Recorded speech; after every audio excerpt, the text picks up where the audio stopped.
तुमचं जे म्हणणं आहे आणि वकील बांधवांचं जे म्हणणं आहे काय असतं बरं का, न्यायदेवता न्याय करते हे मी पहिल्यापासून सांगितलं आहे. या देशातला या राज्यातला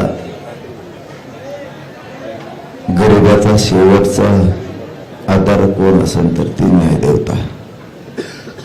सरकारने न्याय ऐकलं तर न्यायदेवता न्याय करते. त्याचप्रमाणे न्यायदेवतेने आमच्याशी पण न्याय केला आहे. त्याबद्दल मी न्यायदेवतेचं माननीय न्यायालयाचं मनापासून भरभरून असं कौतुक करतो. आता दुसरा मुद्दा महत्वाचा आहे. मी जाहीरपणानं सांगतो आणि माझं हे सांगणं आता शेवटचं एवढं लक्षात ठेवा. ज्या रोडवर गाड्या आहेत त्या तुम्ही मैदानात नेऊन लावा, हे माझं तुम्हाला शेवटचं सांगणं आहे.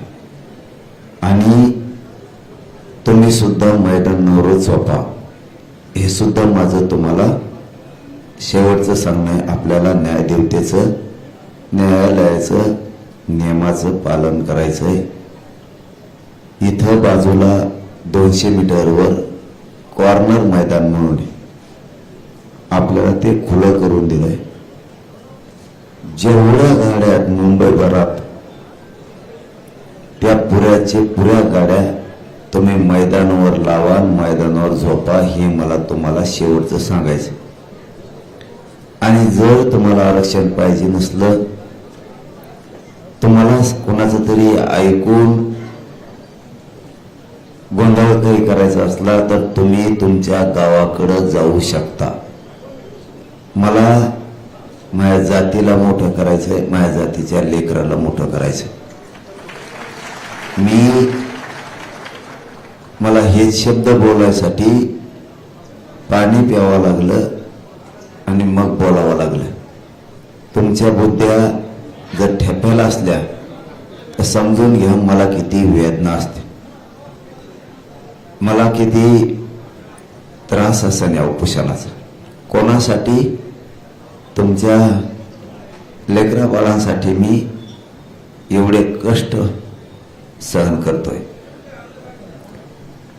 तुम्हाला आरक्षण देऊन तुमचे लेकरं सुखी समाधानी करायचे, पिढ्यानं पारचे, माझी जात मोठी करायची. त्यासाठी हे सगळे कष्ट मी भोगतोय. मी समाजाचा अपमान होईल, मान खाली होईल असं कधी वागत. म्हणून तुम्हाला मी आता शेवटचा शब्द वापरला. मला 2-2 घोट पाणी पिऊन जर तुमच्याशी बोलायची वेळ येत असेल तर तुमचा काय उपयोग? मला इतक्या वेदना असून 2 घोट पाणी पिऊन, घोटभर पाणी पिऊन मला तुमच्याशी बोलावं लागतंय वारंवार. काय उपयोग आहे तुमचा? म्हणून शेवटचं सांगतो, मुंबईभरात जेवढ्या गाड्या असतात तेवढ्या ग्राउंडला लावा आणि ग्राउंडलाच गाड्याजवळ झोपा. तुम्हाला ज्यावेळेस बाहेर निघावं वाटेल त्यावेळेस बाहेर पण निघता येईल. पण मुंबईकराला त्रास होईल असं कोणी वागू नका. मला वाटतं आंतरवालीत पण हेच पोरं होते आणि मुंबईत पण हेच आहेत. दुसऱ्याला त्रास नाही देत. इतकाच मीडिया सुद्धा आंतरवालीत होता, किंबहुना याच्यापेक्षा जास्त. कधी पत्रकारांचं कधी ऐकायला नाही आलं की त्रास झाला. इथंच मात्र ऐकायला येतं, त्याच्यामुळे आमचा संशय खूप बळ होतोय.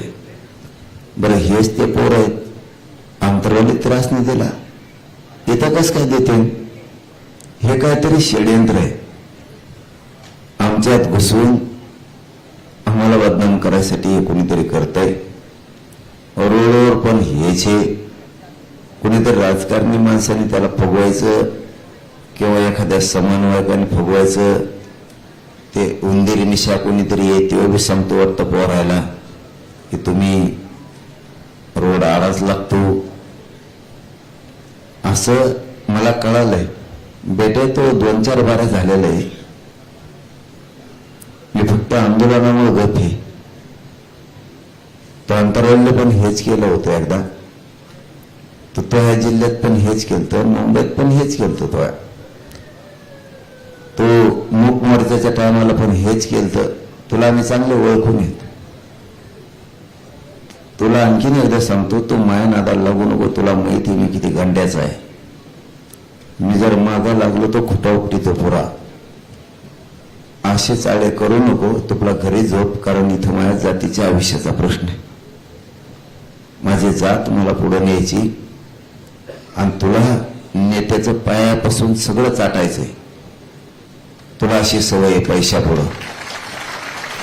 तो कसा मोठा झालेला आहे, तो आधी किती भिकारी होता हे सगळं माहिती आहे आम्हाला. आणि तुला चांगलं माहिती आहे मी किती विचित्र नमुना आहे. त्यामुळं सावध होय. माझं समाजाचं पोरा सामने आहे. मी सांगितलं तेवढं करा. मला डबल बोलायला लावू नका. सगळ्यांनी ग्राउंडवर गाड्या घ्या, निवांत ग्राउंडवर झोपा. तिथं जेवणाचं अख्खे मुंबई जेवण इतकं जेवायला आणा लागलेत माझे खेड्यातले गरीब मराठी तुमच्यासाठी. आपण आपल्याला त्रास देवर आपण कमी नाहीत. आपण एकट्या मराठीची 5 ते 6 राज्य एवढी ताकद आहे एकट्या मराठीची. म्हणून आपल्याला थोडा त्रास झाला तर लोक टेम्पो ट्रक आणि कॅन्टर भरून भाकऱ्या पाठवायला लागलेत मुंबईला. त्याच्यामुळं तुम्ही ग्राउंडवर जा. मला माहिती आहे तुम्हाला आहे म्हणून एखाद्याच तुम्ही तसं करत बसाल. पण न्यायालयाच्या सगळ्या नियमाचं पालन करायचं हे समजून घ्या. आणि मुंबईकराला त्रास होता कामा नाही हे पण समजून घ्या. तुम्ही गाल्लाय लांब गेले का? ग्राउंडवर गाड्या लावायचं पण ग्राउंडवर झोपायचंय. नसतं आझाद मैदानला यायचंय. किती सोपं आहे. वेळची वेळेला बघू ना. तुम्ही शांत राहा एवढंच माझं म्हणणं आहे. तुम्ही शांत राहा. आणि ज्यांना ऐकायचंच नाही ना तो गावाकडे गेला तरी चालत. काय मी बघतो कसं आरक्षण द्यायचं माझ्या जातीला. मी गेलो तरी इथून उठत नाही. ज्याला यायचं त्याला येऊ दे. सरकार येऊन दे, गोळ्या घेऊन येऊन दे, बंदूक घेऊन येऊन दे, त्याला काय घेऊन यायचं ते येऊन दे. मी बाजार मारायला तयार आहे तुमच्यासाठी. फक्त तुम्हाला सांगितलं तेवढं तुम्ही करा. आजपासून पुन्हा तुम्हाला आता शेवटची विनंती, इतक्या स्पीडने गाड्या काढून ग्राउंडला नेऊन लावा की मराठ्याचा गर्व वाटला पाहिजे. मराठ्यालाच किंवा पोरा असा होता असे. तिथं तुला जरी जवळच आझाद मैदानच्या बाजूला कुठं मला माहित नाही, कॉर्नरच का क्रॉस हे नाव असे ठेवतील बदगे जाऊन. एकदा कॉर्नर म्हणतात, एकदा क्रॉस म्हणतात, एकदा काही म्हणतात. हात लांब नाव ते घेता येणार आणि फेटा येणार. जे क्रॉस मैदान आहे कुठंतरी तिथं गाड्या नेऊन लावून झोपा. जिथं जिथं मैदान असते तिथं लावा. कमी पडलं तर सरकार आणि पोलीस म्हणलेत की आम्ही आणखीन मैदान उघडं करून देतो. मग आता तुम्ही गपचीप मला उद्या ऐकायला सुद्धा नाही आलं पाहिजे. हा आज रात्री तर उद्या नाही तर बाबा मी इथून पोराचं टीम पाठवीन आणि तो बापाला नावायला गावाकडे फोन करून या दलिंदरला तिकडे घेऊन जा म्हणून एक पक्षाची अवलादी हे ध्यानात ठेव. म्हणून आता सगळ्यांनी ग्राउंडवर जाऊन झोपा. कुणीही रोडवर गाड्या ठेवू नका. मला जात जिंकायची, तुमच्यामुळे माझी जात हरू नये.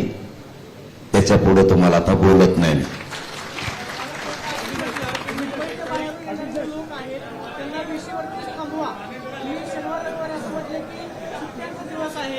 कोण म्हणलं? बाहेरून येणारे लोक आहेत त्यांना विषयवरतीच थांबवा असं काय आहे का? किंवा तुम्ही काय त्यांना आवाहन करता? काय ऑर्डर्स आहेत? विषयवरतीच थांबवा. मी सांगितलं ना तुम्हाला, न्यायदेवता मी तुम्हाला अंतरवलीत होतो 10 दिवसापूर्वी सांगितलं. गरिबांचा आधार न्यायदेवता आहे. सरकारने न्याय नाही दिल्यावर न्यायदेवता न्याय देते. तसं न्यायदेवता आम्हाला न्याय देणार. न्यायदेवतेचं बाहेर आडा, मुंबईच्या बाहेर गाड्या,